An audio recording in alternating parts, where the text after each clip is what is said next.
गौ माता में 33 कोटि देवी देवता विराजमान होते हैं और हमें गौ माता की सेवा करनी चाहिए।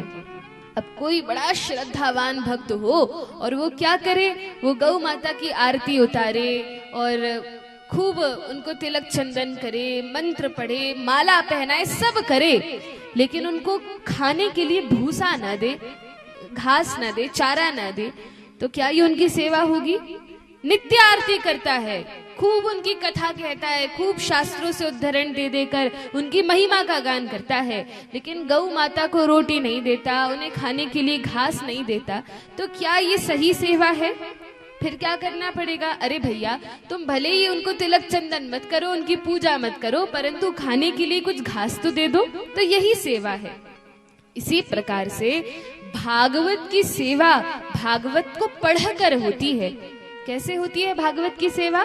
भागवत को पढ़कर अथवा सुनकर, और जो सुना है उसको दूसरों को सुनाकर, और फिर इसका स्मरण करके, चिंतन करके कि हमने क्या सुना था, इस प्रकार से श्रीमद् भागवत की सेवा होती है। शास्त्रों में वर्णन है कि भागवत भी 2 प्रकार के होते हैं। जानते हैं कौन कौन से भागवत होते हैं?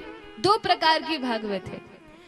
एक तो आप सभी जानते हैं ये ग्रंथ भागवत है, एक तो ग्रंथ भागवत है, तो इसको पढ़ना चाहिए, सुनना चाहिए, स्मरण करना चाहिए, दूसरों को सुनाना चाहिए।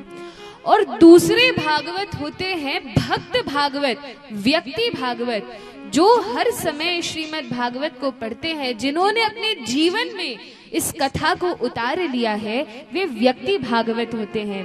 तो 2 प्रकार से भागवत की सेवा की जाती है, एक तो इस ग्रंथ को पढ़कर, दूसरा जो व्यक्ति भागवत हैं उनकी सेवा करके।